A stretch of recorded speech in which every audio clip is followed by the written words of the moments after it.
Fox, Sam Hartman, the quarterback, Michael Juergens on the O-line, Luke Masterson, and Jasir Taylor.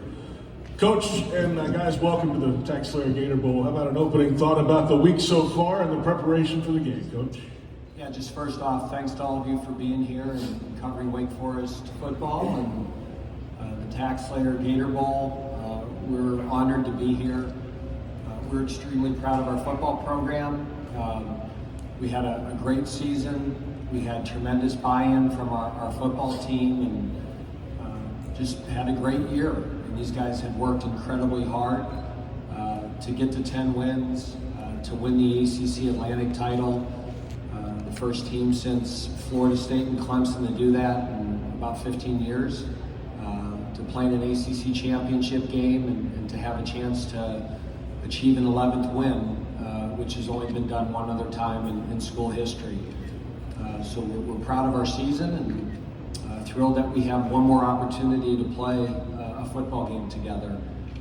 I really want to thank the Gator Bowl committee, the chairman and our hosts and everybody associated with it. This has not been a normal year for bowl games.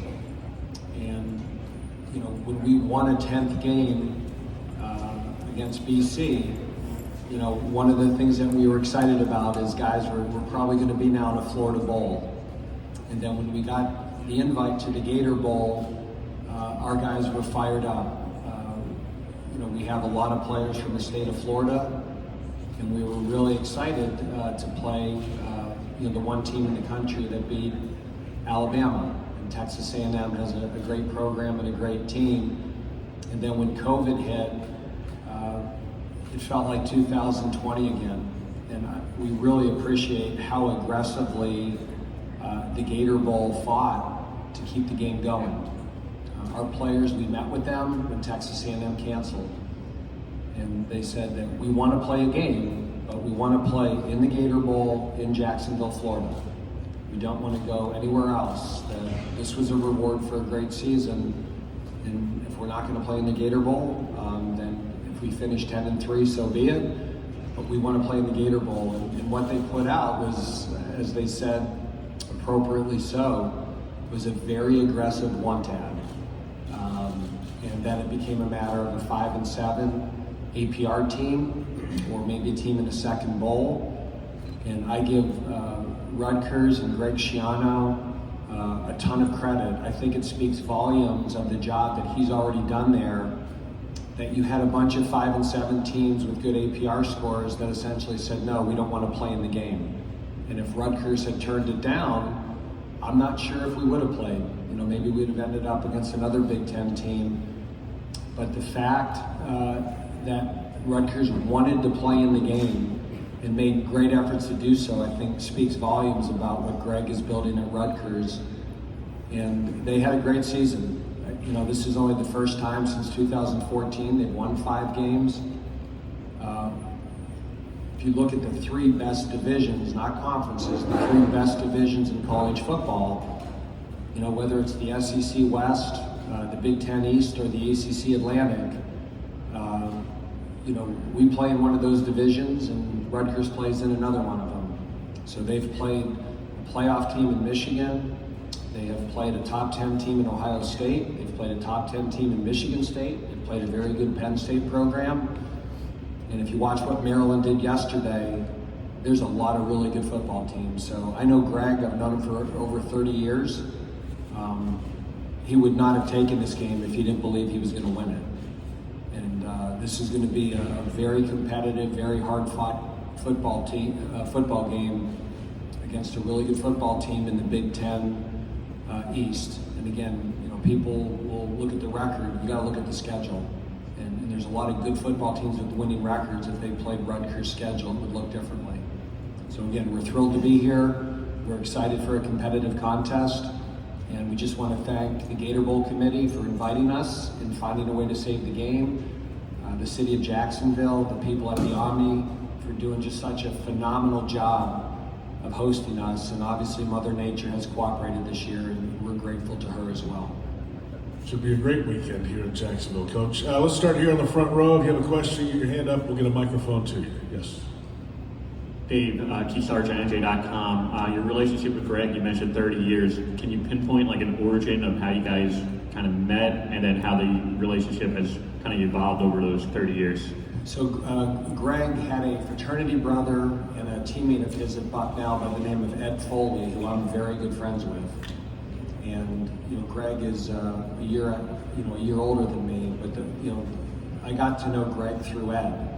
And then when I went to the University of Buffalo, the person I shared an office with GA'd with Greg at Rutgers. So it was 1991, and Greg was the secondary GA at Penn State, and I was the secondary coach at Buffalo, and I went down to visit Greg and learned secondary play. And then as his career went from Penn State to the Chicago Bears to the Miami Hurricanes, I got named the head coach at Fordham in 1999. Greg got named the head coach at Rutgers in 2000. I think we were the two youngest head coaches in the country. Obviously, Greg was at a Power 5 level and I was at an FCS level. But I used to go over and visit with him all the time. And we both were trying to rebuild programs that had not had success. And we stayed in touch. When he got the head job at Tampa Bay, I used to go down and visit him every year for, not training camp, but for OTAs. And he would give me access to his team meetings, staff meetings, any meeting I wanted to. And then Greg's first year that he was not with Tampa, he came up and spent 2 or 3 days with us at training camp at Wake Forest. And I asked him to do an assessment of our whole program, where he thought we were good. I asked him to evaluate coaches, things, and he had a 3 or 4 page report that was really helpful. So I think we're both grinders. We don't talk to a lot of other coaches during the season. But when I'm dealing with a head coaching issue, Greg is certainly a guy that I reach out to, and he's reached out to me as well. So I think he's one of the best coaches in all of college football. He's one of the smartest, brightest coaches I've ever met. And I just have a ton of respect for him. And again, I know how competitive he is. And I know that he wouldn't have said, hey, we're in, if he didn't already study our film and say, we can beat these guys. He's a competitor. Here in the front row, then you next, sir. Hey, Steve Politti from NJ.com. We've talked a lot about the challenges Rutgers had getting here and logistically getting the team back together, all that. I'm just curious, from your standpoint, you were preparing for one team, completely different opponent, even the personnel, you probably not even certain you're playing in this game for them. I'm curious if there's any the changing components, how has that affected you? It made it, instead of making it a bowl experience for our staff, it's made it more like a regular season game. And one of the great things about bowl games is you can break down the whole season of 12 games and you can take your time, and it's usually over the holidays, so you try to create a schedule that the bowl game is a reward not just for the players but the staff. And we had it all set up that our staff would be home Christmas Eve at 7 o'clock to have dinner with their family, and we were going to work 5 or 6 hours on Christmas. And then the game switched, and then it became a normal week. So Christmas Eve became a 12-hour day. We worked 14 hours on Christmas because it was, it became like a typical Monday, Tuesday before a game. So I think for the players, I don't think the experience was that different. The impact was really on the coaches, as you spent 80 some hours getting ready for Texas A&M, and then a week before, and that's normal, you usually have a week to prepare for an opponent. It just made it from a bowl experience to a kind of a regular season preparation. Front left and then the second row, yes. Good morning, Andrew Norton, Status Network. This is a question for Jasir Taylor. 2 key themes of this team are 1-0 every week and then good to great. Describe to us how you've been able to maintain that mentality, especially as we've noted with the recent change in opponent, the health landscape, things along those lines. Yeah, as Coach said, I don't think the opponent change really affected us that much. It just changed it to a normal week preparing for a team. Then going 1-0, that's something that we preach in our locker room and our meetings each week. It's very hard sometimes to do that, but when you go into the team meeting room, connect with your guys, and just focus on the task at hand, kind of gets easier. Here in the second row. Gary Smith, Florida Times Union. Sam, before they changed opponents, in one of the early news conferences, Jimbo Fisher talked about how difficult Wake was going to be to defend, and that you did some things that other teams did offensively, but you block it a little bit differently, and he said there were some challenges. What is it, do you think, about your offense to put so much stress on other defenses? I mean, I think the biggest thing is we got playmakers everywhere, and every play can be an explosive play. You know, shout out to Coach Allred just for, you know, he puts us in situations where we can be successful and you know, first down, second down, third down, and I mean, yeah, we do things differently, but it's all the same. Ball goes forward, and we try and get first downs and get touchdowns. But yeah, I think it's just the explosiveness on every play is probably the biggest challenge to defend. Well, name one thing you guys do differently, maybe, without revealing any game plans. It's pretty. I mean, that's about it. I mean, there's explosive plays possibility at all times, and you know, it keeps defenders on their toes. Let's go to the right side here, and then the back. Cameron Devereaux, Deacon Digest. Sam, can you touch a little bit on the benefits of having an extra game after the AC Championship game versus last year, where it kind of felt like you got to stew on the bowl game against Wisconsin for an entire year, and now you get another chance to get back out there? Yeah, I mean, it's nice to you know, get another crack at it. I mean, I just, you know, for the seniors, I think about them. You know, I felt like I carried that one, you know, after Wisconsin for a while, just, you know, knowing that a lot of guys' last games went out like that. But, you know, just happy for the seniors like Luke, Chap, Ja, Miles, that they get another chance to, you know, go out on top is probably the biggest thing. In the back, yes. Me O'Brien, First Coast News. If any of the seniors want to take this one, just describe the ascension of Wake Forest over the last few years. I know Dave mentioned that, you know, it's the first time a non-Clemson Florida State name has won your division. What has this year meant to you and your dedication to this program? That's a great question. I think I touched on this. We all have senior talks, and I think I touched a little bit on this in my senior talk. I think when we set that motto to go from good to great this year, it was a really aggressive motto.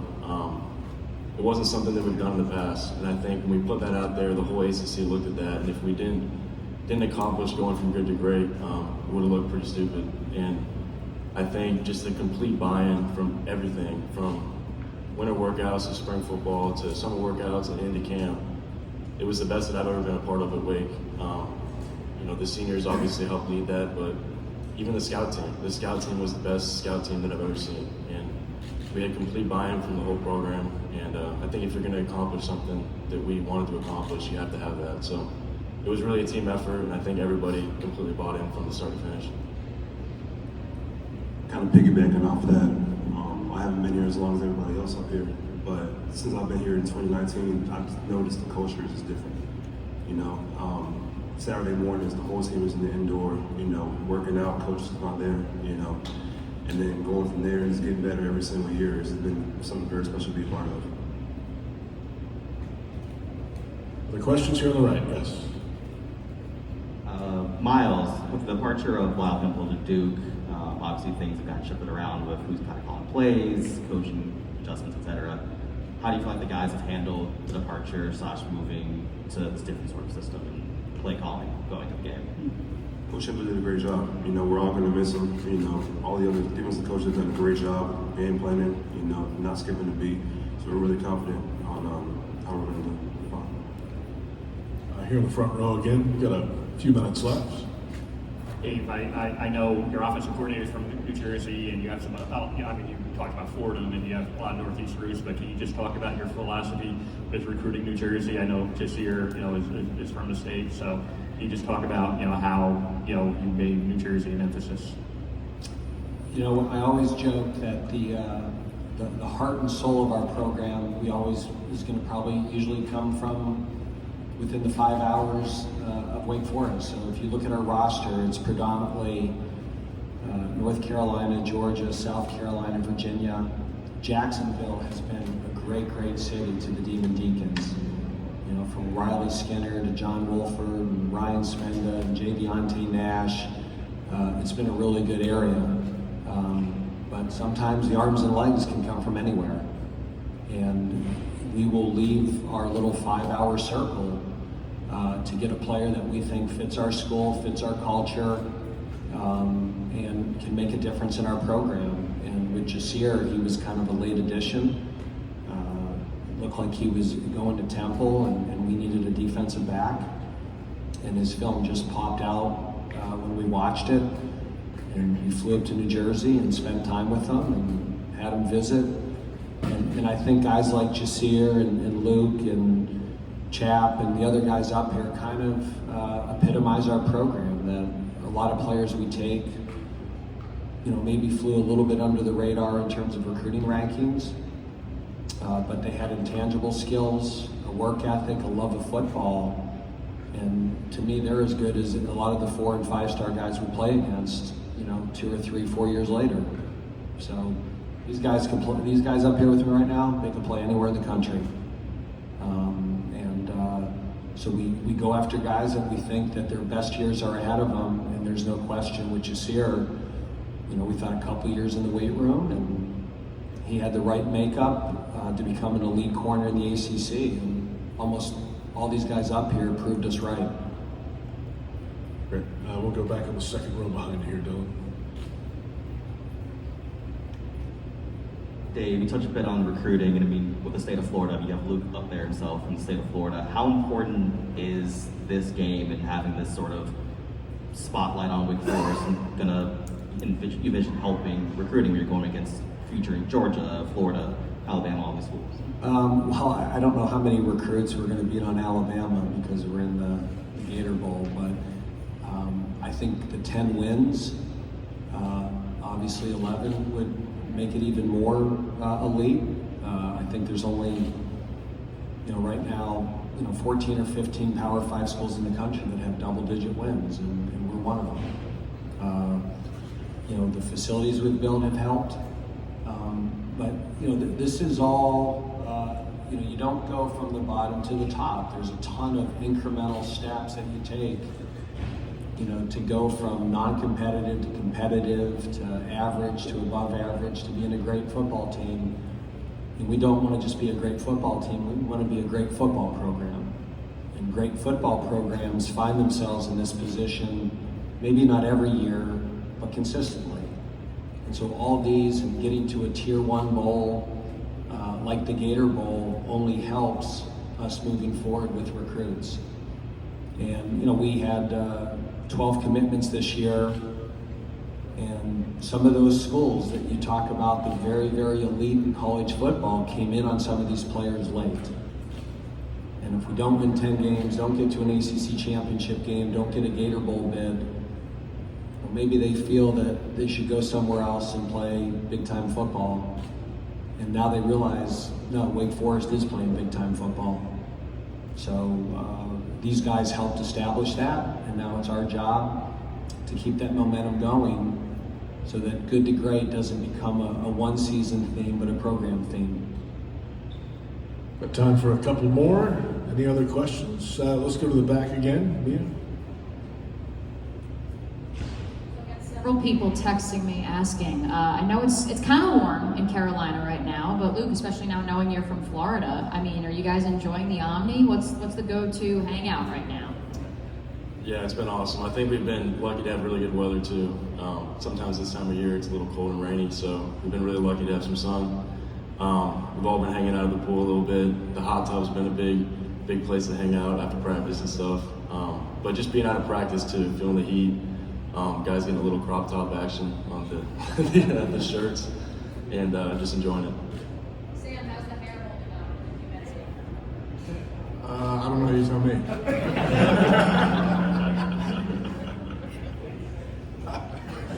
We've got time for one more. I don't know if we'll top that one though. Any other questions? All right, guys, congratulations. Good luck to you. All right, thanks. Go Deacons. Thank you all for coming, and